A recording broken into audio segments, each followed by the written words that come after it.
परमात्म्याचं स्मरण आपल्याला असावं, आत्मस्वरूपाचं आपल्याला स्मरण असावं. याच्याकरता म्हणून कोणतीही विपत्ती नाही, कोणतीही संपत्ती नाही.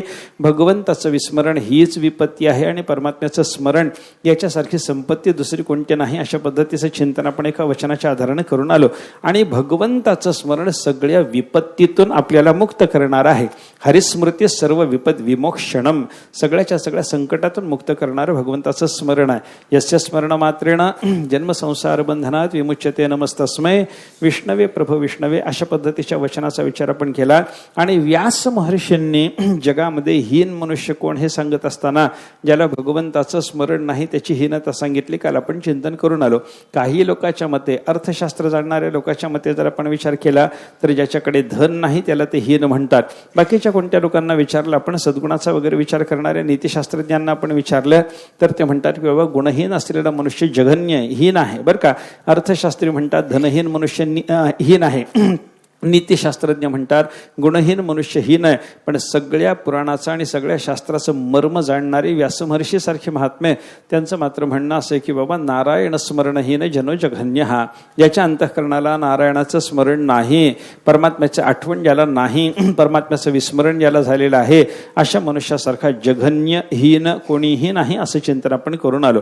आणि एक व्यासांचं अजून एक मत भागवतातलं द्वितीय स्कंधाच्या पहिल्याच अध्यायामध्ये सुरुवातीला आलेलं मत आपण पाहिलं की मनुष्याने ज्ञान मिळवावं, मनुष्यानं योग साधना करावी, मनुष्यानं यावत जीवपर्यंत स्वधर्मनिष्ठा सांभाळावी आणि याच्यापैकी एखादं साधन करून किंवा ही सगळीच्या सगळी साधनं करून मनुष्यानं मिळवायचं काय, अंत्य नारायण स्मृती. या सगळ्या साधनाचं महत्वाचं फल, परमफल काही जर असेल तर अंतकाळामध्ये नारायणाचं स्मरण झालं पाहिजे. जन्मभर ज्ञानाचं चिंतन करायचं कशाकरता, शेवटी देवाचं स्मरण व्हावं याच्याकरता. जन्मभर यम नियम आसन प्राणायाम प्रत्याहार धारणा ध्यान समाधी या योगाचा अभ्यास करायचा कशाकरता, अंतकालामध्ये नारायणाचं स्मरण व्हावं याच्याकरता. आपला नित्य धर्म, नैमित्तिक धर्म, प्रायश्चित्त धर्म हे सगळेच्या सगळे धर्म सांभाळायचे कशाकरता, अंतकालामध्ये नारायणाचं स्मरण व्हावं याच्याकरता बरं का. म्हणजे सांख्य म्हणजे ज्ञान योग स्वधर्मनिष्ठा एवढ्या सगळ्या गोष्टीचं खरं खरं फल जर काही असेल तर अंते नारायण स्मृती. ही अंतकालामध्ये आपल्याला नारायणाचं स्मरण व्हावं हे सगळ्या साधनाचं फल आहे असं चिंतन जे आपण पाहून आलो. त्याच्यातून स्वरूपाचं हे, त्याच्यातून स्मरण, परमात्म्याचं स्मरण हे अत्यंत महत्वाचं, ही गोष्ट आपल्याला लक्षात घेता आली. आणि मग हे देवाचं जे स्मरण आहे या स्मरणाचा विचार करताना निर्गुणाचं स्मरण आणि सगुणाचं स्मरण असा दोन पद्धतीने विचार आपण पाहत होतो. आणि हे निर्गुणाचं स्मरण असणं म्हणजे काय, ऐका, आपण ब्रह्मरूप आहोत याचं आपल्याला स्मरण होणं. आपल्या ठिकाणी ब्रह्मरूपता आहेच आहे, पण ती आपली ब्रह्मरूपता आपल्याला विसरल्यासारखी झालेली आहे. आणि ती विसरल्यासारखी झालेली ब्रह्मरूपता आपल्याला पुन्हा आठवणीत आणायची आहे, स्मरणात आणायची आहे. आणि ती स्मरणात आणली, आठवणीत आणली की मग आपल्याला आपलं कल्याण साधणार आहे बरं का. आपलं स्वरूप विसरणं यालाच तर ज्ञानोबराने अज्ञान म्हणले ना. आपलं आपण पया विसरू जो धनंजया त्याची रूप या अज्ञानासी. अज्ञान म्हणजे काय, आपल्या स्वरूपाचं विस्मरण. आपला आपण पया विसरू जो धनंजया, आपलं आपल्याला विसरून जाणं, मीच स्वतःच्या स्वरूपाच्या संबंधानंच आपल्याला विस्मरण होणं, याला शास्त्रामध्ये अज्ञान म्हणलेलं आहे. आणि हे अज्ञान घालवणं, ज्ञान संपादन करणं म्हणजे मीच स्मरण करून घेणं. मी जीव नसून मी ब्रह्मरूप आहे अशा पद्धतीचं स्मरण आपल्याला झालं पाहिजे. हा विचार आपल्याला करायचा आहे बरं का. आता कसं असतं, एखाद्याला आपल्या स्वरूपाचं विस्मरण झालं तर त्याला पुन्हा त्याच्या स्वरूपाचं स्मरण देण्याकरता कष्ट करावे लागतात, त्याच्याकरता अटी करावी लागते, त्याच्याकरता प्रयत्न करावे लागतात बरं का. आपण काल सिंहाचं उदाहरण पाहिलं.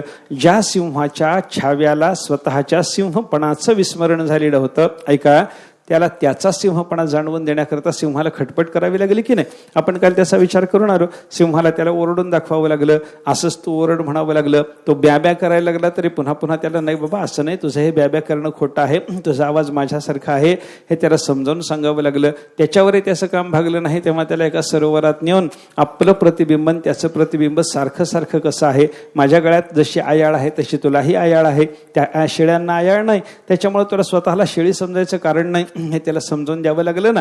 म्हणजे जो सिंह होता पण ज्याला स्वतःच्या सिंहपणाचं विस्मरण झालं होतं त्याचं ते विस्मरण घालवून त्याला पुन्हा सिंहपणाचं स्मरण देणं सहज जमलं का सांगा मला. सहज जमत नाही, ते त्याच्याकरता प्रयत्न करावा लागतो. त्याप्रमाणे आपल्या ठिकाणी असलेली ब्रह्मरूपता ऐका, ही आपली अरूपता आपल्याला कळत नाही. आपल्याला कळत नाही आपली सिंहाला जसं शेळीच्या कळपामध्ये राहिल्याच्या नंतर स्वतःचा सिंहपणा कळाला नाही, तसं आपण सुद्धा संसारी जीवांच्या संगतीत वावरतो ना. आणि त्याच्यामुळं अज्ञानाच्या योगानं, आपलं विस्मरण झालेलं असल्याच्या योगानं, किंवा त्या अज्ञानाची आवरण शक्ती, विक्षेप शक्ती आपल्यावर कार्यशील असल्यामुळं आपल्याला आपल्या स्वरूपाचं स्मरण होत नाही. आपण ब्रह्मरूप असून आपण ब्रह्मरूप आहोत असं आपल्याला वाटत नाही. मग अशा अवस्थेत काय करावं लागतं? सिंह असून सिंह नाही असं ज्याला वाटतं, त्याचा सिंहपणा त्याला जाणवून देण्याकरता जसा खऱ्या सिंहाला प्रयत्न करावा लागला, तशी ब्रह्मरूपता ज्यांना प्राप्त झालेली आहे, आपण ब्रह्मरूप असून आपल्याला आपली ब्रह्मरूपता कळत नाही, मग ब्रह्मरूपतेचं ज्यांना ज्ञान आहे असे महात्मे आपल्याकडे येतात आणि मग आपल्याला ते कृपा करून आपल्या ब्रह्मरूपतेचं ज्ञान करून देण्याकरता प्रयत्न करतात. त्यांना श्रीगुरु म्हणतात. श्रीगुरूचं काम काय? सिंहानं जसं त्या सिंहाच्या छाव्याला त्याचं सिंह पण जाणवून दिलं, त्याप्रमाणे श्रीगुरूंनी सुद्धा आपल्याला आपलं ब्रह्मरूप जाणवून देणं हे त्यांचं काम आहे, त्यांचं कर्तव्य, तेच ते करत असतात. ऐका, सिंहाला जसं त्या सिंहाच्या छाव्याला मी सिंह नाही वाटत होतं, त्या पद्धतीनं आपल्याला सुद्धा आपण ब्रह्म नाही असं वाटतं. कारण ब्रह्माची आणि आपली विलक्षणता, त्याचं लक्षण आपलं लक्षण वेगळ्या वेगळ्या पद्धतीचं असणं हे आपल्या लक्षात आलं ना. काल आपण त्याच्या संबंधाने विचार करून आलो ना. अविद्या, अस्मिता, रागद्वेष, अभिनिवेश हे 5 क्लेश आपल्या पाठीमागे लागलेले आहेत आणि ईश्वराच्या बाबतीमध्ये एकाही क्लेशाचा संबंध नाही. काल चिंतन आपण त्याचं केलं. त्याच्यानंतर कर्माचा विचार जर केला, आपल्या पाठीमागं पुण्यकर्म आहे, पापकर्म आहे, पापपुण्य मिश्र अशा पद्धतीचं कर्म आपल्या पाठीमागं लागलेलं आहे, पण परमेश्वराच्या पाठीमागं कोणत्याही कर्माचा संबंध नाही. ऐका, आणि कर्म पाठीमागं लागलेला असल्यामुळे आपल्याला त्या कर्माचा विपाक भोगावा लागतो आणि तो विपाक 3 रूपात असतो. आपल्याला जन्म प्राप्त होतो, आपल्याला आयुष्य सिद्ध होतं आणि आपल्याला सुखदुःखाचा भोग घडतो. हा कर्माचा परिणाम आहे, हा आपल्याला भोगावा लागला. पण परमेश्वराच्या ठिकाणी कर्मच नसल्यामुळं कर्माचा विपाक म्हणून त्याला जन्म भोगावा लागत नाही. ऐका, परमेश्वराला जन्म नाही. आपल्या जन्माच्या बाबतीत विचार करत असताना आपल्या जन्मामध्ये किती यातना, 9 महिनेपर्यंत गर्भवासाची यातना आपल्याला भोगावी लागते. परमेश्वराला तशा पद्धतीची गर्भवासाची यातना आहे का सांगा मला? त्याला गर्भवासाची यातना नाही. तो ऐका, आपला जन्म होत असताना पित्याच्या रेतकणाचा जीवाने आश्रय करायचा आणि मातेच्या रक्ताशी संबंधित होऊन मग त्याला गर्भसंभव व्हायचा, त्याला देहप्राप्ती व्हायची, त्याला गर्भदशा यायची आणि त्याला गर्भवास व्हायचा. मग उकडवणे नवमासवरी जन्मजन्मोनी मरते अशी स्थिती व्हायची. हे सगळं दुःख जीवाच्या पाठीमागे लागलेलं आहे. परमात्मा येत असताना त्याच्या बापाच्या रेतकणाचा आश्रय करतो आणि मातेच्या रजकणामध्ये जाऊन मिसळतो, अशी त्याची अवस्था होत नाही बरं का. आविवेश अंश भागेन मनानक दुंदुभे, हे परमात्म्याच्या श्रीकृष्णाच्या अवताराच्या प्रकरणाचं चिंतन करा. भगवान श्रीकृष्ण परमात्मा वसुदेवाच्या पासून जन्माला आले हे जरी दिसत असलं तरी वसुदेवाच्या रेताचा त्याने आश्रय केला असं कुठेही वर्णन नाही. अंश भागेन मनाहा आविवेश, हा त्या आनक दुंदुभे म्हणजे वसुदेवाच्या अंतःकरणामध्ये परमात्मा आले आणि वैधी दीक्षेनं देवकीच्या गर्भात प्रविष्ट झाले. म्हणजे रेतकणाचा आश्रय नाही, शरीर संबंधाचा प्रसंग नाही, रजकणाचा आश्रय करणं नाही. आणि अशा पद्धतीनं परमात्म्याचा जर जन्म असेल तर जन्म नावाचा विपाक जो कर्माच्या योगानं भोगावा लागतो तो परमेश्वराला आहे असं आपल्याला म्हणता येईल का? परमेश्वराच्या बाबतीमध्ये जन्म नाही बरं का, आयुष्य नाही, जन्म नाही आणि त्याला सुखदुःखाचा सुद्धा भोगावा लागतो असं आपल्याला म्हणता येत नाही. आपला जर विचार केला तर आपल्याला जन्म आहे, आयुष्य आहे, सुखदुःख सगळंच्या सगळं आपल्याला भोगावं लागतं आहे. हा विपाक आपल्या पाठीमागे लागला, परमेश्वराला विपाक नाही. आणि त्या कर्माचा विपाक भोगून झाल्याच्या नंतर सुद्धा ऐका, अंतःकरणात राहून जाणारी, भांड्यामध्ये ओशटपणा असावा, तेलाच्या भांड्यामध्ये ओशटपणा असावा, तशा पद्धतीची असलेली कर्माची जी एक सूक्ष्म अवस्था आहे तिला म्हणतात वासना, संस्कार, आशय. हा आशय आपल्या पाठीमागे लागला हो, देवाच्या पाठीमागे हा आशय लागला नाही असं चिंतन आपण काल करून आलो. मग आता एवढी विलक्षणता असेल तर त्या दोघांना एक म्हणायचं का हो? ज्याच्या पाठीमागे 5 क्लेश आहेत तो आणि ज्याच्या पाठीमागे एकही क्लेश नाही तो, दोघं एक म्हणायचे. ज्याला कोणत्याही प्रकारचं कर्म नाही तो आणि ज्याच्या पाठीमागे सगळंच कर्म लागलेलं आहे तो, दोघांना एक म्हणायचं. ज्याच्या पाठीमागे कर्माचा कोणताही परिणाम भोगावा लागत नाही अशी स्थिती आणि ज्याच्या पाठीमागे कर्माच्या योगानं जन्मणं आहे, आयुष्य आहे, सुखदुःख भोगणं आहे, हे सगळं ज्याच्या पाठीमागे लागलं तो, या दोघांना एक म्हणून कसं चालायचं सांगा ना मला? काही कशाही पद्धतीनं ज्याच्या पाठीमागे कर्माचा संस्कार नाही आणि ज्याच्या पाठीमागे कर्माचा संस्कार आहे, या दोघांना एक म्हणायचं कसं सांगा ना? दोघं एक कसे होतील हो? दोघांना एक आपल्याला म्हणता येत नाही. असं अशा पद्धतीचं अनेक पद्धतीचं भिन्नतेचं चिंतन या दोघांच्या बाबतीमध्ये सांगितलेलं आपल्याला पाहायला सापडतं. जीव आणि ईश्वराचा विचार करत असताना ऐका, जीव जे चिंतन करतो की नाही, हे सगळंच्या सगळं चिंतन जीवाचं ईश्वराच्या पासून आपल्या वेगळेपणाचंच आहे असाच विचार आपल्याला पाहायला सापडतो. त्याला कर्म नाही, मला कर्म आहे. त्याला वासना नाही, मला वासना आहे. त्याला विपाक नाही, मला विपाक आहे. त्याला क्लेश नाहीत, मला क्लेश आहेत. त्याला कोणताही भेद नाही, माझ्या ठिकाणी सगळ्या प्रकारचा भेद नांदतोय. स्वगत सजातीय विजातीय कोणताही भेद परमेश्वराच्या पाठीमागे नसल्यामुळे त्याला एकमेवा द्वितीयम ब्रह्म असं म्हणतात की नाही, त्याला एकम एव अद्वितीयम म्हणतात. त्या एकम पदानं स्वगत भेदाचा, एव पदानं सजातीय भेदाचा आणि अद्वितीयम पदानं विजातीय भेदाचा निराश केलेला आहे असं पंचरशिकारांनी चिंतन केलेलं आहे बरं का. ऐक्य, अवधारणा आणि द्वैत प्रतिषेध करणारी ही तीन पदं आहेत बरं का. ऐक्याचा निर्देश करण्याकरता म्हणून एकम पद आलं, अवधारणा सांगण्याकरता निश्चय एकच आहे हे सांगण्याकरता म्हणून एवकार आला, अवधारणेच्या नंतर द्वैताचा निषेध करण्याकरता म्हणून अद्वितीयम हे पद त्या ठिकाणी आलं आहे. त्याच्या ठिकाणी द्वैताचा निषेध करण्याकरता आलेलं अद्वितीयम पद विजातीय भेदाचा निराश सांगतं. त्याच्या ठिकाणी एवकार सांगून निश्चय सांगून अवधारणा करून सजातीय भेदाचा निरसन केलेलं श्रुतीनं आपल्याला पाहायला सापडतं. आणि त्या परमेश्वराच्या ठिकाणी एकत्व आहे हे सांगण्यातून त्याच्या ठिकाणी स्वगत भेद नाही हे श्रुती मातेनं सांगितलेले. आपल्याला कोणताही भेद त्याच्या बाबतीमध्ये नाही ना. स्वगत सजातीय विजातीय भेद जर जाणून घ्यायचा झाला ना तर त्याच्यात आपल्याला असं म्हणता येतं, स्वगत भेद कशाला म्हणतात हो. हा स्वगत भेद कधी म्हणायचा, सजातीय कधी म्हणायचा आणि विजातीय कधी म्हणायचा. पंचरशिकाराने एका उदाहरणातून एका श्लोकातून आपल्याला हे दाखवून दिलेले बरं का. वृक्षस्य स्वगतो भेद हा पत्रपुष्प फलादिभिः वृक्षांतरात सजातीय विजातीय शिलारितः. एक झाड घ्या, त्या झाडाचा स्वगत सजातीय विजातीय भेद तुम्हाला सांगतो म्हणे. वृक्षाचा स्वगत भेद कधी असतो, एक वृक्ष असावा आणि त्या वृक्ष नावाच्या एका व्यक्तीच्या ठिकाणी त्याच्या अवयवाच्या योगाने निर्माण होणारा भेद. झाड म्हणलं की त्याचं मूळ वेगळं, झाडाचं खोड वेगळं, झाडाची फांदी वेगळी, झाडाची डहाळी वेगळी, झाडाचं कोपल वेगळं, झाडाचं पल्लव वेगळं, झाडाचं फूल वेगळं, झाडाचं फळ वेगळं. हे सगळे सगळे सगळे झाडाच्या ठिकाणी दिसून येणारे जे अवयव आहेत की नाही, या अवयवाच्या योगाने एका वृक्ष व्यक्तीच्या ठिकाणी निर्माण होणारा जो भेद आहे याला म्हणतात स्वगत भेद. म्हणजे काय असावं लागतं, व्यक्ती एक असावी लागते, जाती एक असावी लागते, फक्त अवयवाच्या योगाने त्याच्यामध्ये भेद असावा लागतो, तेव्हा त्या भेदाला म्हणतात स्वगत भेद. सजातीय भेद कधी असतो, एक झाड आहे आणि त्या झाडाच्या बाजूला दुसरं झाड आहे, या दोन झाडामध्ये जो भेद आहे ना याला सजातीय भेद म्हणतात. म्हणजे इथं कसं झालं, आता इथं व्यक्तिभेद झाला पण जातीचं ऐक्य अजून बरं का. याच्या ठिकाणी वृक्षत्व जातीचं आहे, याच्या ठिकाणी वृक्षत्व जातीचं आहे, दोघाच्याही ठिकाणी जातीचं ऐक्य आहे, फक्त व्यक्ती बदलली. म्हणून जाती एक असणं आणि व्यक्ती भिन्न असणं याच्या योगाने निर्माण होणाऱ्या भेदाला काय म्हणतात, सजातीय भेद. आणि वृक्षांतरात सजातीय विजातीय शिलारितः. पंचरशिकाराने तिसरा विजातीय भेद सांगताना सांगितलं, एक झाड आहे आणि त्याच्या बाजूला शिला पडलेली आहे, त्या दगडामध्ये झाडामध्ये असलेला जो भेद आहे ना याला विजातीय भेद म्हणतात. इथे व्यक्तीही बदलली आणि जातीही बदलली बरं का. हे झाड आणि ही शिला याच्यामध्ये दोन व्यक्ती झाल्या ना, व्यक्ती बदलली आणि याच्या ठिकाणची जाती आहे वृक्षत्व, याच्या ठिकाणची जाती आहे पाषाणत्व शिलात्व, त्याच्यामुळे जातीचाही भेद झाला. व्यक्ती आणि जाती यांच्या योगाने होणारा जो भेद असतो याला म्हणतात विजातीय भेद. एकाच जातीच्या दोन व्यक्तीच्या ठिकाणी असणारा जो भेद असतो त्याला म्हणतात सजातीय भेद. एकच व्यक्ती आहे, एकच जाती आहे, फक्त अवयवाच्या योगाने निर्माण होणारा जो भेद असतो त्याला म्हणतात स्वगत भेद. आता परमात्म्याच्या बाबतीमध्ये या तीनही प्रकारच्या भेदाचं चिंतन करता येतं का, मला सांगा. परमात्म्याच्या ठिकाणी अवयव आहेत का? हा स्वगत भेद निर्माण होण्याकरता अवयव लागतात. परमात्म्याला सावयव म्हणता का? परमात्म्याला सावयव म्हणता येतं का? नाही, परमात्म्याला सावयव म्हणता येत नाही.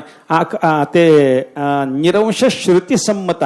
पंचरशिकारांनी चिंतन करताना सांगितले परमात्मा निरंश आहे, त्याला अवयव नाहीत. सत्व नावयवा शंक्या. हा सत स्वरूपाच्या ठिकाणी कोणत्याही प्रकारच्या अवयवाची शंका आपल्याला घेता येत नाही. सत्व नावयवा शंक्या हा सदंशस्य अनिरूपणात. सताला अवयव असतात असं वेदांनी कुठेही वर्णन केलेलं नसल्यामुळं त्या परमात्मा स्वरूपाच्या ठिकाणी अवयवाची शंका घेता येत नाही का? काही लोकांनी सांगितलं नाम रूप त्याच्या अंश म्हणा ना, तुम्ही त्या सताच्या अंश म्हणा ना, असं म्हणता येत नाही. नाम रूपे न तस्य अंश. नामरूप त्या परमात्म्याचे अंश आहेत असं म्हणता येत नाही आपल्याला. कारण का तयोः अद्यापि अनुद्भवात, ते नामरूप हे जर परमात्म्याचे अंश म्हणायचे झाले तर परमात्मा स्वरूपाच्या नंतर कितीतरी अनंत काळ पुढं हे नामरूप निर्माण झालेले आपल्याला पाहायला सापडतात. आणि ते नामरूप निर्माण होण्याच्या आधीचं जे सद्ब्रह्म आहे त्या सद्ब्रह्माच्या ठिकाणी नंतर निर्माण झालेल्या नामरूपाच्या योगाने सावयवता निर्माण होईल का? निर्माण होत नाही. ऐका, चिंतन करा. नामरूप त्याचे अंश आहेत असं आपल्याला म्हणता येत नाही. म्हणून काय झालं, परमात्म्याच्या ठिकाणी अवयव नाहीत आणि अवयव नसल्यामुळं परमात्म्याला स्वगत भेद नाही हे चिंतन करता आलं. सजातीय भेद आहे का? स्वगत भेद नसेल परमात्म्याला, पण सजातीय भेद आहे का? सजातीय भेदाला काय लागतं? एका जातीच्या दोन वस्तू लागतात. हे एक सद्ब्रह्म आहे आणि हे एक सद्ब्रह्म आहे. हा एक पांडुरंग आहे आणि हा एक पांडुरंग आहे. असं जर झालं असतं तर पांडुरंगाच्या बाबतीमध्ये, त्या ब्रह्माच्या बाबतीमध्ये स्वगत भेद, हे सजातीय भेद आपल्याला दाखवता आला असता. पण त्याच्यासारखं दुसरं काहीच नाहीये. न तत्समश्च अभ्यधिगच्छ दृश्यते श्रुतीनं सांगितलेलं चिंतन लक्षात घ्या. त्याच्यासारखं दुसरं काहीच जर नसेल तर सजातीय भेद त्याच्या बाबतीत असण्याची शक्यता नाही. काही लोक म्हणतात स्वगत भेद नसेल. ऐका, स्वगत भेद का नाही? त्याला अवयव नाहीत म्हणून. सजातीय भेद का नाही? त्याच्या जातीचं दुसरं ब्रह्म नाही म्हणून. विजातीय भेद असू शकतो की नाही? हो, परमात्मा एक आहे, परमात्मा सद्रूप आहे आणि असद्रूप असलेले जे शून्य, त्या शून्याच्या योगानं परमात्म्याच्या ठिकाणी विजातीय भेद निर्माण होईल की नाही? सताच्या ठिकाणी सत्व आहे आणि असताच्या ठिकाणी असत्व आहे. या दोन वस्तूच्या बाबतीमध्ये आपल्याला भेद दाखवता येतो की नाही? सताचा असताचा विजातीय भेद आपल्याला दाखवता येईल की नाही? पण त्याला शास्त्रकाराने चिंतन सांगितलं, भेद दाखवण्याकरता ऐका, हा वस्तूचा भेद, व्यक्तीचा भेद चालतो, जातीचा भेद चालतो, अवयवाचा भेद चालतो. हे सगळेच्या सगळे भेद असल्याशिवाय कोणता तरी भेद बोलणं शक्य होत नाही. हे सगळं जरी खरं असलं तरी सत्तेचा भेद चालत नाही. ऐका, भिन्न सत्तेतल्या दोन वस्तू, त्यांच्यामध्ये कोणत्याही प्रकारचा भेद मला दाखवणं शक्य होत नाही. मला एक स्वप्नात झाड दिसलं आणि व्यवहारात एक शिला दिसली तर त्या स्वप्नातल्या झाडाचा आणि व्यवहारातल्या शिलेचा विजातीय भेद मी म्हणत बसू काय? म्हणता येत नाही. मला तसं म्हणता येत नाही, तसं म्हणता येत नाही. सत्ता एक असावी. सत्ता एक असताना जातीभेद असला विजातीय भेद म्हणा, जाती एक असले सजातीय भेद म्हणा, अवयव भेद असला, एक व्यक्ती असून अवयव भेद असला स्वगत भेद म्हणा, पण सत्तेचं ऐक्य पाहिजे. आता सत ब्रह्म आणि असत असलेलं शून्य यांच्यामध्ये तुम्ही विजातीय भेद दाखवण्याचा जर प्रयत्न केला तर विजातीय सत तत्व न खलु अस्तिति गम्यते न स्यातः प्रतियोगित्वम विजातीयात भेदाकुतः. पंचरशिकारांनी चिंतन करताना आपल्याला असं सांगितलं की बाबा त्या असताच्या बाबतीमध्ये, शून्याच्या बाबतीमध्ये आपण चिंतन करायला लागलो. विजातीय भेद परमात्म्याच्या ठिकाणी दाखवण्याकरता म्हणून जे असत आपण दाखवायला लागलो, शून्य दाखवायला लागलो, ते शून्य आहे असं म्हणता येत नाही. शून्य आहे असं म्हणता येत नाही आणि शून्य आहे असं म्हणता येत नाही म्हणजे शून्याला सत्ता देता येत नाही. आणि शून्याला जर सत्ता नसेल तर एका सत्तेवर आल्याच्या शिवाय जर भेद कोणताही दाखवणं शक्य होत नसेल तर त्या शून्याला परमात्म्याचं प्रतियोगित्व येत नाही. आणि शून्य प्रतियोगिक अशा पद्धतीचा विजातीय भेद परमात्मा स्वरूपाच्या ठिकाणी दाखवणं आपल्याला जमायचं नाही. हा वेदांतातला विचार लक्षात घ्या. मला काय सांगायचंय, ब्रह्मस्वरूपाच्या ठिकाणी स्वगत सजातीय विजातीय कोणताही भेद नाही. आणि जीवाने विचार करायला सुरुवात केली तर आपल्या ठिकाणी सगळ्या प्रकारचा भेद आहे की नाही? बोला, आपल्याला स्वगत भेद आहे की नाही? आहे. सजातीय भेद आहे की नाही? हा एक जीव तो एक जीव आहे. हा विजातीय भेद आपल्या ठिकाणी असण्याची शक्यता आहे की नाही? हा एक जीव असतो, तो परमात्मा असतो. काहीतरी आपल्याला माणसाला बोलताना अशा पद्धतीचे भेद दाखवणं शक्य होतं. जीवाच्या ठिकाणी सगळ्या प्रकारचा भेद, परमेश्वराच्या ठिकाणी कोणत्याही प्रकारचा भेद नाही. ऐक्य कसं व्हायचं हो? दोघं एक कसे म्हणायचे असं कोणी विचारतो आपल्याला, बरं का? बघा, अजून एक परिमाणाचा विचार करा. परमात्म्याच्या बाबतीमध्ये काय सांगितलं जातं? तो व्यापक आहे. आणि जीवाच्या बाबतीमध्ये काय सांगितलं जातं? तो परिच्छिन्न आहे, मर्यादित आहे. मग एक व्यापक असायचा आणि एक परिच्छिन्न असायचा. दोघं एक का हो? कुठं इंद्राचा ऐरावतन, कुठं श्याम भट्टाची तट्टाने. ऐक्य कसं दाखवायचं हो? श्याम भट्टाजवळ घोडं होतं, ते इंद्राच्या ऐरावताच्या जोडीला नेऊन बसवता येतं का? कहा राजा भोज, कहा गंगुतेली. एक गंगुतेली नावाचा माणूस आणि एक भोज राजा, दोघांची बरोबरी सांगता येते का? बरोबरी सांगता येत नाही. मग असं जीव आणि ब्रह्माचं, जीव आणि ईश्वराचं ऐक्य तुम्ही जे सांगायला लागला, खोटी गोष्ट आहे. असं कोणी जर आपल्याला बोलला, ऐका, आपल्याला ही विस्मरणाच्या अवस्थेमध्ये अशाच पद्धतीची जाणीव होत राहते, बरं का? मी सिंह नाही असं जोपर्यंत त्या सिंहाच्या, शेळीच्या कळपात वावरणाऱ्या त्या सिंहाला वाटत होतं तोपर्यंत त्याचे असेच विचार असतात. आणि जेव्हा त्याला ब्रह्मरूपतेकडे न्यायचं असतं तेव्हा या सगळ्या विचारातून त्याची सुटका करावी लागते. त्याची सुटका करता करता तो ब्या करायला लागला की त्याला म्हणावं लागतं, नाही नाही नाही, हे ब्या करणं खोटं आहे, तुझा आवाज माझ्यासारखा आहे. हे त्या सिंहाने त्याला सांगावं लागतं. त्याला मी शेळीसारखा आहे असं त्याला वाटायला लागलं की त्याला सरोवरावर नेऊन आपलं प्रतिबिंब त्याचं प्रतिबिंब दाखवून म्हणावं लागतं, माझं तुझं रूप सारखं आहे का शेळीचं तुझं रूप सारखं आहे. तसाच प्रयत्न सगळ्याच्या सगळा जीवाची ब्रह्मरूपता जीवाला जाणवून देण्याकरता साधू पुरुषाला करावा लागतो, शास्त्राला करावा लागतो. आणि शास्त्राने हा सगळा जो प्रयत्न केलेला आहे याला जीव ब्रह्मैक्याचा उपदेश असं म्हणतात. ऐका, हे चिंतन करताना आपल्याला काय म्हणावं लागेल? एवढा सगळा भेद दाखवला आणि तुम्ही म्हणता की बाबा अभेद आहे, असं कसं असं कसं असं कोणी जर विचारलं तर त्याला आपल्याकडे उत्तर आहे. ऐका, आपण विचार करत असताना वेदांतातल्या वाक्याच्या आधाराने हा सगळा विचार करायचा आहे. आपल्याकडे शब्द प्रमाणाला महत्व आहे. ऐका, आपण संतांच्या वेदाच्या शास्त्राच्या शब्दाला प्रामाण्य देऊन त्याच्या आधाराने आपल्याला जे कळतं ते खोटं, संतांना शास्त्राला जे कळतं ते खरं, या बुद्धीनं आपण चाललेले आहोत ना.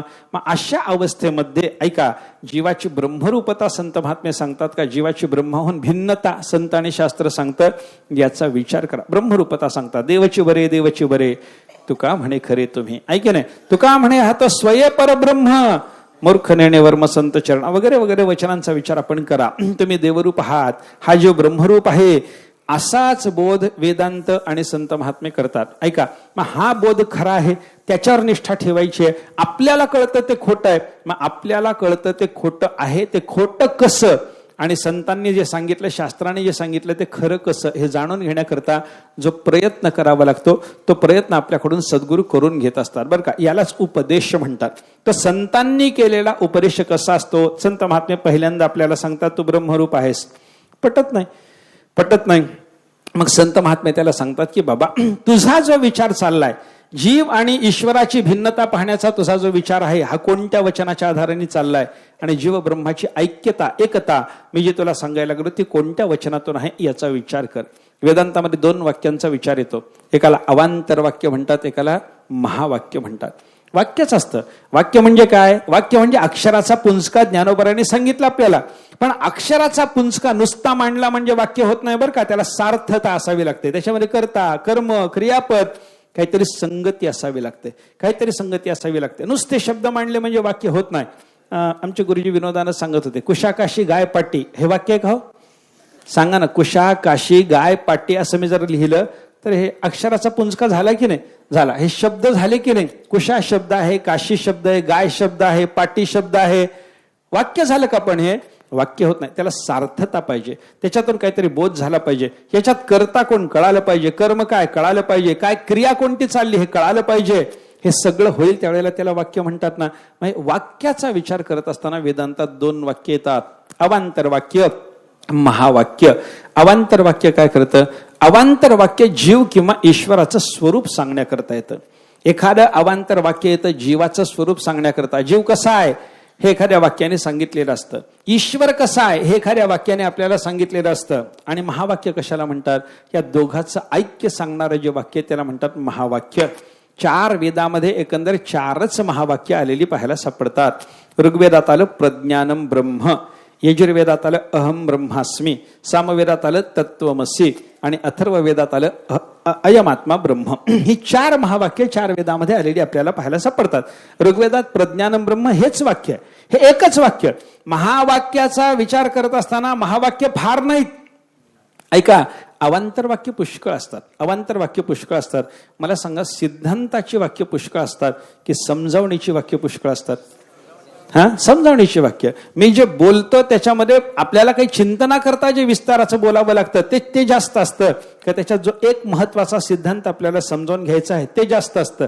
आपण काय करायला लागलो?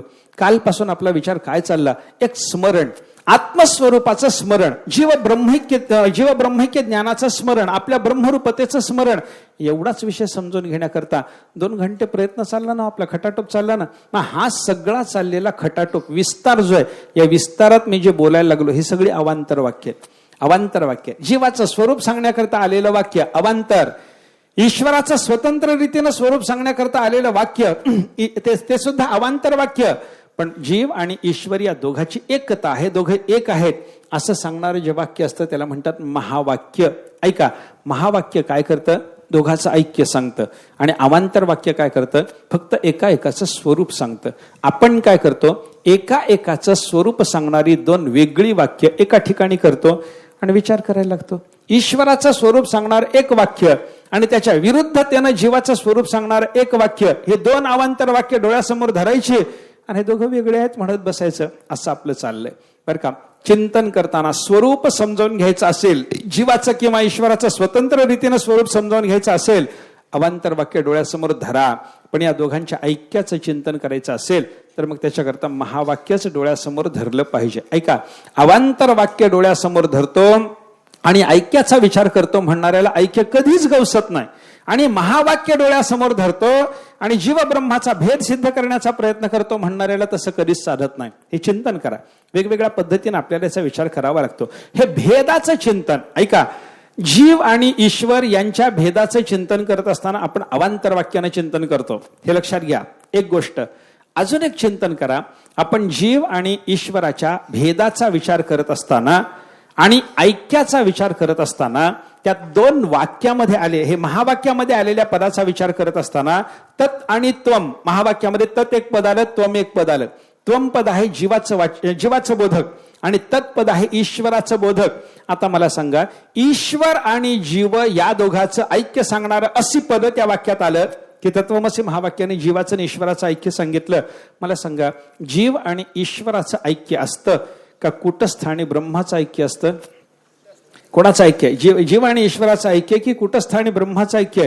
कुटस्थ आणि ब्रह्माचं ऐक्य असतं. आणि कुटस्थ आणि ब्रह्माचं ऐक्य सांगण्याकरता तत् आणि त्वम ही जी दोन पद आलेली आपल्याला पाहायला सापडतात, त्याच्यामध्ये ऐक्य ज्यांच्यात नाही असाही एक अर्थ आहे आणि ऐक्य ज्यांच्यात आहे असाही एक अर्थ आहे.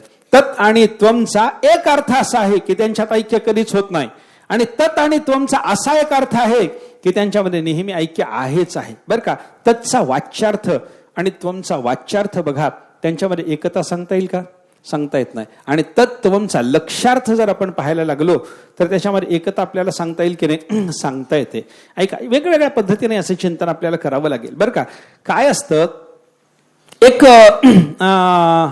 एखादं वाक्य समोर आपल्या डोळ्यासमोर जर आपण धरलं तर त्या वाक्यामध्ये एक एकत्वाचा अर्थ सांगितलेला असतो. ऐका, अर्थ सांगितलेला असतो एकत्वाचा, पण एकत्वाचा अर्थ सांगण्याकरता आलेल्या शब्दाचा शब्दशः विचार जर आपण वाच्यार्थात गुंतवून करायला लागलो तर त्याच्यातून आपल्याला तिथं भेद दिसतो. मग हा भेद टाळायचा जर असेल तर वाच्यांशाचा त्याग करून लक्षांशाचा स्वीकार करावा लागतो. ही गोष्ट लक्षात घ्या. उदाहरण पंचरशिकाराने आपल्याला दिलेलं आहे. सोयमित्यादी वाक्येषु विरोधात तदिदंतयोः त्यागेन भागयोर एकः आश्रय लक्ष्यते यथा. ऐका, भागत्याग लक्षणेचा विचार सांगण्याकरता म्हणून आपल्याला लक्षांशामध्ये एकत्व कसं आहे हे जाणवून देण्याकरता म्हणून एक वाक्य सांगितलं, स्वयं देवदत्तः. एखादा माणूस काय करतो, काशीला जातो. काशीला तिथे त्याला कोणीतरी गंगेच्या घाटावर देवदत्त नावाचा माणूस भेटतो. ऐका, आणि तोच माणूस परत तीर्थयात्रा करत करत पंढरपूरला आला की चंद्रभागेच्या घाटावर सुद्धा त्याला तोच देवदत्त भेटतो.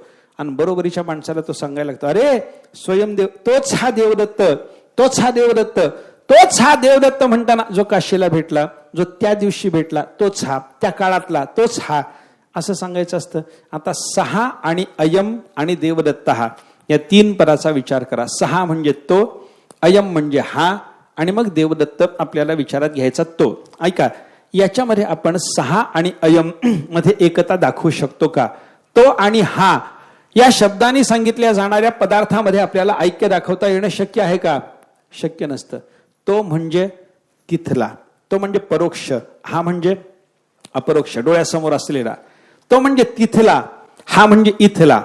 तो म्हणजे त्या काळातला, हा म्हणजे या काळातला. मग जो तत्काल विशिष्ट आहे, जो एतत्काल विशिष्ट आहे, दोघांचा ऐक्य का? जो तद्देश विशिष्ट आहे आणि जो एतद्देश विशिष्ट आहे, दोघांचा ऐक्य का? जो परोक्ष आहे आणि जो अपरोक्ष आहे, दोघांचा ऐक्य का? मग सहा आणि अयम मध्ये ऐक्य होत नाही. पण देवदत्त एकच आहे की नाही? तिथला इथला देवदत्त एक की दोन? एक. त्या काळातला आणि या काळातला देवदत्त दोन की एक? एकच. तो न हा देवदत्त एक की दोन? परोक्ष अपरोक्ष असलेले देवदत्त एक की दोन? एकच आहे. म्हणजे परोक्षता अपरोक्षता सोडा, तद्देश एतद्देश सोडा, तत्काल एतत्काल सोडा आणि या सगळ्यामध्ये अनुस्यूत असलेला एक जो देवदत्त, तो त्याही काळात होता, याही काळात आहे. तो त्याही देशात होता, याही देशात आहे. तो परोक्षही होता, अपरोक्षही आहे. अशा सगळ्या अवस्थेमध्ये अनुस्यूत असलेला जो एक देवदत्त आहे, त्या देवदत्ताचं ऐक्य आपल्याला लक्षात घेता येतं की नाही? बोला. लक्षात घेता येतं. 6 आयमचा त्याग करा आणि सर्वत्र अनुस्यूत असलेला देवदत्त बघा, मग तुम्हाला ऐक्याचा बोध होणं शक्य आहे. म्हणजे ऐक्याच्या बोधाकरता काय करावं लागतं? जे व्यावर्तमान आहे ते सोडायचं आणि जे अनुस्यूत आहे ते स्वीकारायचं. मी नेहमी याच्याकरता आंब्याच्या रसाचं उदाहरण सांगतो. मला सांगा, 50 आंबे तुम्ही तुमच्या घरी आणले, तर आंबे वेगळेत की एक आहेत? आंबे एक की वेगळे? वेगळे आहेत. आणि त्या 50 आंब्याचा रस केल्याच्या नंतर ते रस वेगळे की एक? रसाच्या बद्दल कशी भाषा वापरतो आपण? एक. काय केलं आपण त्याच्यामध्ये? आंबे 50 आणले होते, पण रस मात्र एकच सिद्ध झाला. रसात ऐक्य आहे. त्याचं कारण काय? जे व्यावर्तमान पदार्थ आहेत, जे बदलणारे पदार्थ आहेत, ते सालपट म्हणा, कोय म्हणा, हे काढून टाकले की त्याच्यामध्ये अनुस्यूत, सगळ्यामध्ये अनुस्यूत असलेला जो रस नावाचा पदार्थ आहे त्याच्यात ऐक्य आहे. अनुस्यूतामध्ये ऐक्य असतं आणि व्यावर्तमानामध्ये मात्र भेद असतो, हे लक्षात घ्या. मग जे व्यावर्तमान आहे, जे बदलणारं आहे, ते सगळं बदलणारं बाजूला टाकल्याच्या नंतर त्या सर्वांच्या मध्ये अनुस्यूत असलेली जी एकच गोष्ट आहे, ती एकच गोष्ट काढून घेतल्याच्या नंतर त्याच्यामध्ये ऐक्याचा विचार करता येतो. तसं जीव आणि ईश्वराचं चिंतन करा. आपल्या ठिकाणी असलेली बुद्धी, परमात्म्याच्या ठिकाणी असलेली माया, हे 2 सालपट आपल्याला एक होऊ देत नाहीत बरं का. पण मध्ये असलेला रस जर पाहिला, सच्चिदानंद रस इथंही आहे, सच्चिदानंद रस तिथेही आहे. दोघांना सालपट सोडून द्या, कोई सोडून द्या, बुद्धीचा विचार सोडून द्या, अंतःकरणाचा विचार सोडून द्या, व्यष्टी समष्टी अज्ञानाचा विचार सोडून द्या, मायेचा विचार सोडून द्या.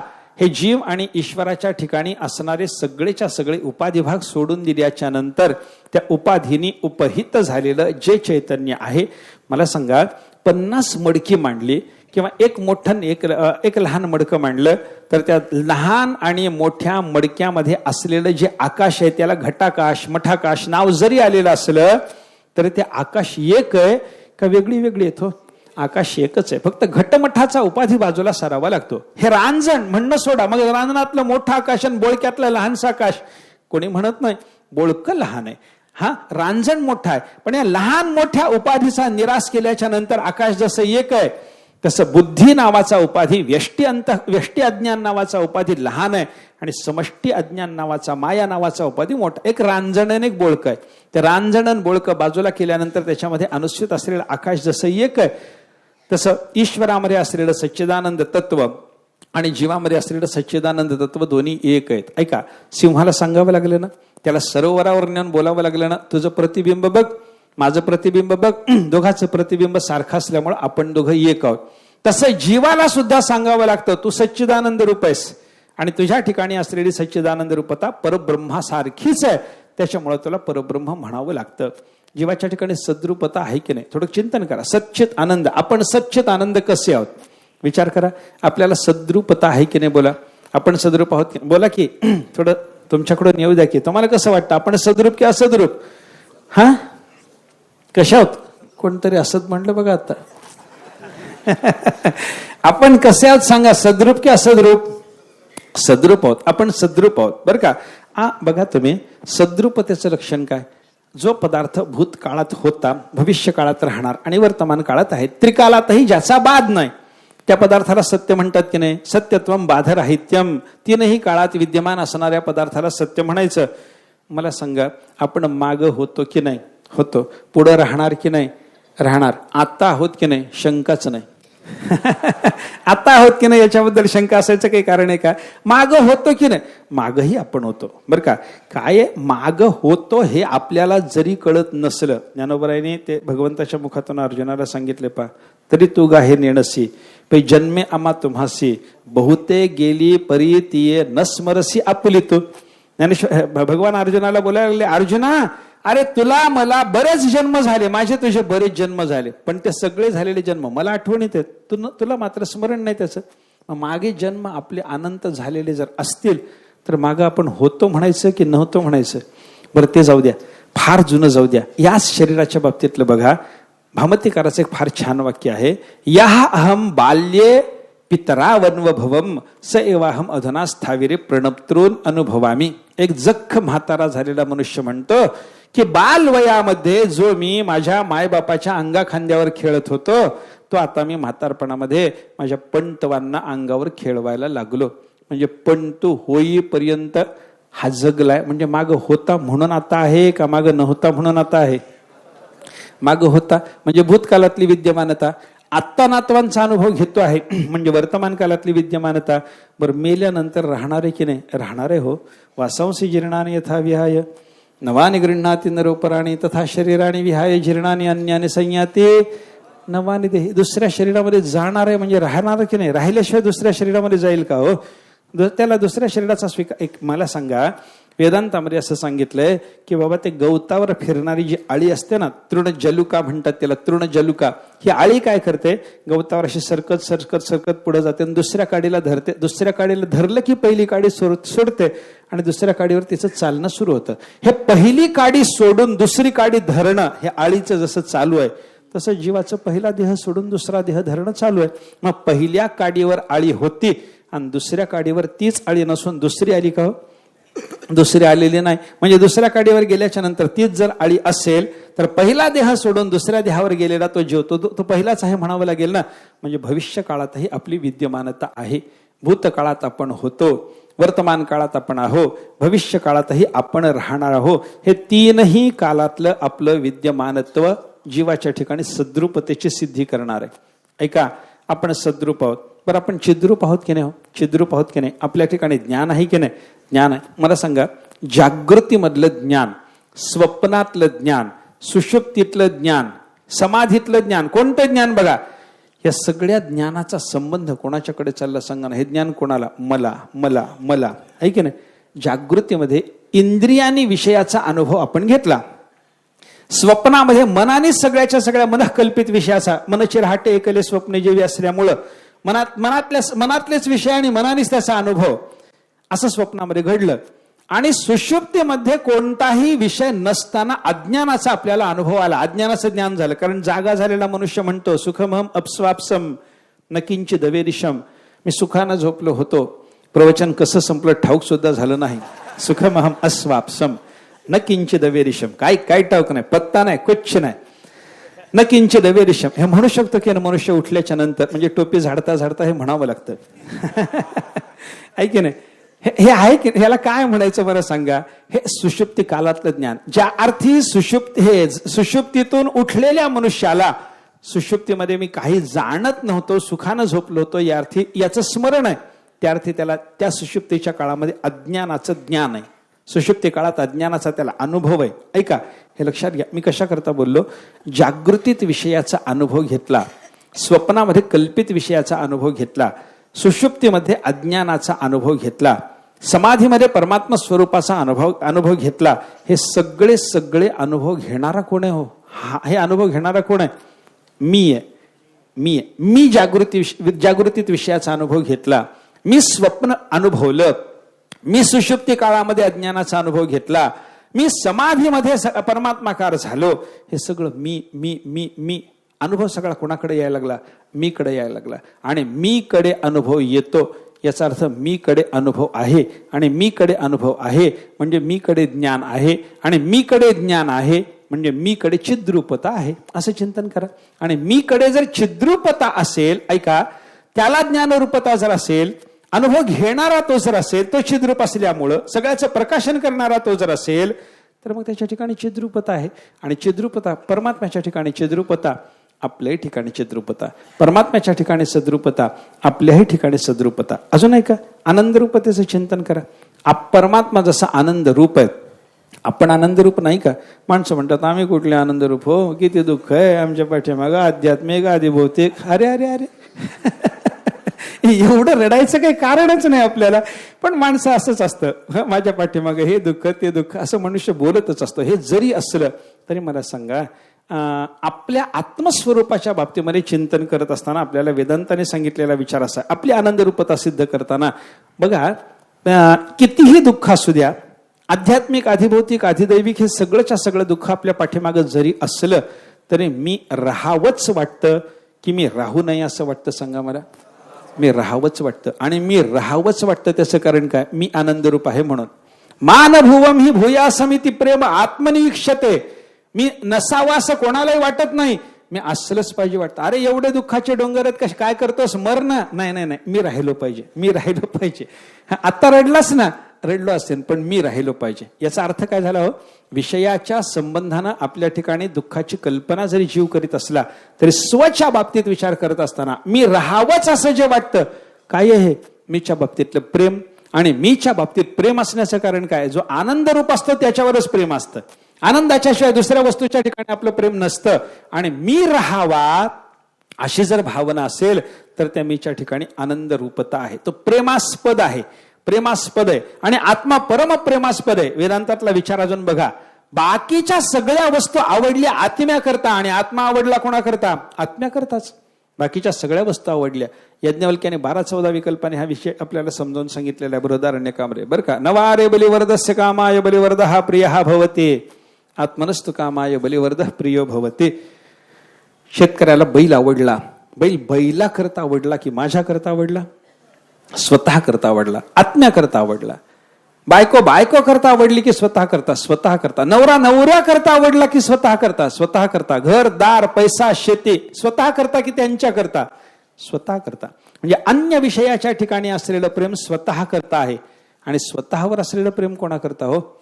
मला बायको आवडली माझ्या करता आणि मी आवडलो बायको करता? नाही नाही, मी आवडलोय माझ्या करताच आहे. पुन्हा बायको आवडली माझ्या करताच आणि मी आवडलो माझ्या करताच जर असेल तर माझ्यावरचं प्रेम कसं झालं? परम प्रेम आहे. अन्य विषयावरचं प्रेमही आत्म्याकरता आणि आत्म्यावरचं प्रेमही आत्म्याकरता असल्यामुळं आत्म्याच्या प्रेमाला परम प्रेम म्हणा. आणि तो परम प्रेमास्पद ज्या अर्थी आहे त्या अर्थी तो परमानंद रूप आहे. प्रेमास्पद आहे म्हणजे आनंद रूप आहे आणि परम प्रेमास्पद आहे म्हणजे परमानंद रूप आहे. मग जीवाच्या ठिकाणी परमानंद रूपता सिद्ध व्हायला लागली की नाही? बोला. मग आपल्या ठिकाणी सद्रूपता सिद्ध होते, आपल्या ठिकाणी चिद्रूपता सिद्ध होते, आपल्या ठिकाणी आनंद रूपता सिद्ध होते. 2 सिंहाने आपलं प्रतिबिंब पाहिल्याच्या नंतर इकडं तिकडं आयाळ दिसते, इकडे तिकडे पिवळेपणा दिसतो, इकडे तिकडे नकटेपणा दिसतो. मग त्या दोघांनाही सिंह म्हणावं जसं लागतं. सिंहाचं ऐक्य जसं आहे त्याच पद्धतीनं सच्चित आनंद रूपता आपल्या ठिकाणी आणि परमेश्वराच्या ठिकाणी समान धर्मता अशी दिसल्याच्या नंतर आपल्याला ते विषम धर्म दिसतात. धर्माचा भेद दिसला, याचे त्याचे धर्म वेगळे दिसले म्हणून जे भेदाचं चिंतन आपण करत होतो त्या भेदाच्या चिंतनात आता आपण अडकू का? बोला. त्या भेदाच्या चिंतनात आपण अडकत नाही. आपल्याला असं वाटतं की बाबा नाही नाही, मी ब्रह्मरूप आहे, मी ब्रह्म सद्रूप चिद्रूप आनंदरूप ठरल्याच्या नंतर मग आपली ब्रह्मरूपता आपल्याला कळायला लागते. काय आहे? परब्रह्मरूपता कळून घेणं कळायला फार प्रयत्न लागत नाही. आपल्या ठिकाणी असणाऱ्या उपाधी भागाचा निराश केला की आपली ब्रह्मरूपता व्यक्त होणारच आहे. मला सांगा, सोन्यामध्ये हिणकस पदार्थ मिसळल्याच्या नंतर ते सोनं हिणकस दिसलं म्हणून ते हिणकस झालं का शुद्धच आहे? कसं सांगा ना मला. सोन्याच्या ठिकाणी इतर पदार्थाचं मिश्रण झाल्याच्या नंतर ते सोनं हिणकस दिसलं की हिणकस झालं? नाही, होतच नाही, होतच नाही. हिणकस दिसलं. मला सांगा, मी आपल्याला थोडं अजून स्पष्टीकरण करतो. जर इतर पदार्थाच्या मिश्रणाच्या योगानं सोनं हिणकस झालं म्हणायचं असेल तुम्हाला तर अग्नीचा संयोग घडल्याच्या नंतर इतर पदार्थ जसे जळले तसं सोनं जळलंय का? मग सोनं जर जळत नसेल तर ते त्यांच्यासारखं हिणकस झाले का? जळणाऱ्या पदार्थासारखं ते हिणकस झाले का? झालं नाही. ते ज्या अर्थी जळत नाही त्या अर्थी हिणकस झालं नाही, ते दिसलं हिणकस. म्हणजे काय झालं? इतर पदार्थाच्या मिश्रणाच्या योगानं त्या सोन्याच्या ठिकाणी हिणकस भाव निर्माण व्हावा तसा उपाधी संबंधानं आत्मस्वरूपाच्या ठिकाणी जीवदशेचा हिणकस भाव निर्माण झालाय, दिसायला लागलाय. सोनं जसं हिणकस होत नाही तसं शुद्ध असलेलं आपलं सच्चिदानंद तत्व ते कधीही हिणकस होण्याची शक्यता नाही. मग काय व्हावं लागतं? फक्त अग्नीत टाकावं लागतं. आणि किडाळाचा दोष जाये तरी पंधरे तेच होय. ज्ञानोबरायांनी सांगितल्याप्रमाणे बाबा किडाळाचा दोष अग्नीच्या संपर्कानं एकदा गेला की सोनं तेच आहे. सोनं काही दुसरं घडवावं लागत नाही, सोनं तेच आहे. तैसे जीवा ब्रह्मत्व आहे संकल्प लोपी. त्याप्रमाणे आपल्या ठिकाणी असलेल्या संकल्पाचा नाश होऊ द्या. किती छान ज्ञानेश्वर महाराजांनी तिथं सगळं चिंतन केले बघा तुम्ही. तया स्वांतःकरण जिता सकळ कामोपशांता परमात्मा पर्वता दोरी नाही, जैसा की डाळाचा दोष जाये तरी पंधरे त्याची आहे होये. तैसे जीवा ब्रह्मत्व आहे संकल्प लोपे. हा घटाकार जैसा हा घटाकार जैसा निमालिया तया अवकाशा नलगे मिळो जाणे आकाशा अनाठाया. घटाकार भंगल्याच्या नंतर त्याच्यामध्ये असलेल्या आकाशाला अवकाशाशी अंतराळाशी मिसळण्याकरता म्हणून दुसरीकडे जाण्याची गरज नाही बाबा. त्याप्रमाणे ते साधे हा अहंकार नाथिला, हा समूळ जयाचा नाशला, तो परमात्मा संचला आधीची आहे. ज्ञानोबराने सांगितलं की तो विद्यमान असलेल्या परमात्मा तत्वाच्या स्वरूपाचा अगोदरच आहे. फक्त काय व्हावं लागतं, संकल्पाची बाधा निमावी लागते, देहाहंकार मावळावा लागतो, घटाचा उपाधी जावा लागतो, किडाचा दोष जावा लागतो. त्या पद्धतीनं आपल्या ठिकाणी निर्माण झालेले संकल्प, आपल्या ठिकाणी निर्माण झालेली अविद्या, आपल्या ठिकाणी निर्माण झालेले विकार, आपल्या ठिकाणी निर्माण झालेली वासना, आपल्या ठिकाणी निर्माण झालेला उपाधीचा तादात्म्याभिमान, या सगळ्या गोष्टी जाणं म्हणजे किडाचा दोष जाणं. आणि हा किडाचा दोष जरी एकदा गेला पण रेतेची आहे बरं का. त्याच पद्धतीनं आपल्याला जीवाला ब्रह्मरूपता जी आहे ना ती सिद्धच आहे. उपाधीच्या संबंधानं आपलं स्वरूप बिघडत नाही, बिघडल्यासारखं दिसतं, त्याला काय करता, पण बिघडल्यासारखं दिसणारं हे आपलं स्वरूप कधीही बिघडणारं नाही. म्हणूनच त्याला काय म्हणतात, कूटस्थ म्हणतात. त्या कूटस्थ नित्य कूट असलेल्या आत्म्याचं परब्रह्माशी एकत्व आहे. अंतःकरण कुहरी जन्मले जयाची प्रतीती गंगा मजमिनली, तो मी हे बोली फार करू. ज्ञानोबराने केलेलं चिंतन बघा ना. अंतःकरणाच्या ढोलीतून जन्माला आलेली मी ब्रह्म आहे अशा स्वरूपाच्या प्रतीतीची गंगा परमात्मा सागराला जाऊन मिसळल्याच्या नंतर त्या महात्म्याच्या बाबतीमध्ये भेदाचं चिंतन करायचं का? तो महात्मा देवाच्या पेक्षा वेगळा राहिला का? वेगळा नाही. तो देवाच्या पेक्षा वेगळा राहत नाही. काय आहे, काय आहे, जीव हा परमात्म्याच्या पेक्षा वेगळा नाही. ज्ञानोबरांनी 15व्या अध्यायामध्ये एका वेगळ्या पद्धतीने हे चिंतन अर्जुनाच्या मुखातून मांडलेलं पाहायला सापडतं, शंकेच्या निमित्तानं, पण ऐक्याचं चिंतन मांडले ज्ञानोबरांनी. बघा तुम्ही, ज्ञानोबरा म्हणतात की बाबा एखादी वस्तू एखाद्या ठिकाणी गेली, यद्गत्वा न निवर्तनते, त्याच्यावरचं ते भाष्य सगळं, तिथं गेल्याच्या नंतर परत येणं होत नसेल, जिथं गेल्यावर परत येणं नाही, तो जिथं जायचं तो आणि जाणारा तिथून परत येणं जर होत नसेल तर त्याच्यापेक्षा याचं वेगळेपण आहे का? हो, वेगळेपण नाही. समुद्रामध्ये एकदा मीठ टाकलं की ते मीठ समुद्रात मिसळून जात असेल आणि परत येत नसेल तर ते समुद्रापेक्षा वेगळे का? लवणाची कुंजरी सुदरिया लवण सागरी होईच ना माघारी परत जैसे. ज्ञानोबरांनी केलेलं हे चिंतन बघा की लवणाची कुंजरी केली, मिठाची हत्तीण केली आणि समुद्रामध्ये सोडून दिली. आता पोहायला गेलेली ती हत्तीण पुन्हा परत आलीच नाही. हो, पोहायला गेली होती, खूप पोहून येणार म्हणून गेली होती, मनसोक्त जलक्रीडा त्या गजेंद्राला मी मागं टाकीन म्हणून निघाली होती लवणाची कुंजरी. आणि ती अशीच पोहायला गेलेली हत्तीण होईच ना माघारी परत जैसे, ती परत येऊ शकत नाही. कारण परत आली नाही तर ती हत्तीण त्या पाण्याच्या पेक्षा, समुद्राच्या पाण्याच्या पेक्षा वेगळी की एकरूप? हो, एकरूप. तिथं गेल्यानंतर परत येणं होत नाही ना तिचं, म्हणून ती एकरूप आहे. आणि जर एखादा पदार्थ एखाद्या पदार्थाच्या ठिकाणी गेला, ऐका, आणि तो जर परत आला तर तो परत आलेला पदार्थ एक म्हणायचा की वेगळा म्हणायचा? तिथं गेलेला पदार्थ परत आल्याच्या नंतर त्या पदार्थाला एक म्हणायचं की वेगळं म्हणायचं? सांगा. परत आलेला पदार्थ वेगळा म्हणायचा आणि तिथं एकरूप होऊन राहिलेला, तिथून आता परत येणारच नाही, यद्गत्वा न निवर्तनते अशा स्वरूपाला जर तो पदार्थ प्राप्त व्हायला लागला तर त्या पदार्थाला, त्या मूळच्या पदार्थाशी, जिथं तो गेलेला आहे त्या पदार्थाशी एकरूपतेनं चिंतन करावं लागतं.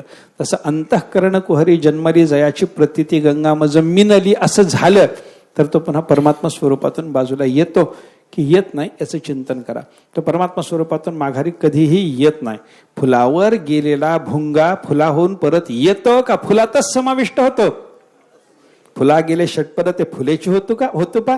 अरे फुलावर गेलेला भुंगा फुलावर गेला पण फुलापासून तो परत आला का? परत आला हो, तो एक नाही फुलाशी म्हणून परत आला. पण लवणाची कुंजरी केलेली हे समुद्रात गेल्याच्या नंतर परत का आली नाही? ती लवण सागराशी एकरूप होती म्हणून परत आली नाही. हा विचार करा. आणि त्याच पद्धतीनं परमात्मा स्वरूपतेचं आपल्याला ज्ञान झाल्याच्या नंतर आपलं पुन्हा येणं होत नसेल, नच पुनरावर्तते नच पुनरावर्तते. श्रुती मातेनं सांगितलं त्याला पुन्हा येणं नाही, पुन्हा येणं नाही, पुन्हा येणं नाही. तुका पंढरीसी गेला पुन्हा जन्मा नाही आला, अशी जर स्थिती होत असेल तर ते परमात्मा स्वरूप कसं आहे, आपलं मूळ स्वरूप आहे आणि आपण तद्रूप आहोत, दोघं एक आहोत, हे चिंतन आपल्याला लक्षात घेतलं पाहिजे. आणि असा विचार करणं म्हणजे परमात्म्याचं आत्मरूपानं असलेलं स्मरण आहे. आणि या स्मरणानं आपली हळहळ जाते, गेली हळहळ स्मरण हे असं तुकाराम महाराज या ठिकाणी सांगतात. हे आत्मस्मरण, निर्गुणाचं स्मरण हे कसं असतं या संबंधातला विचार आपण केला. सगुणाचे स्मरण आहे, त्याचं थोडंसं चिंतन करून पुढे जाऊ. पुंडलिक वरदार विठ्ठल, श्री ज्ञानदेव तुकाराम, ठर ठर ठर ठर ठर ठर ठर.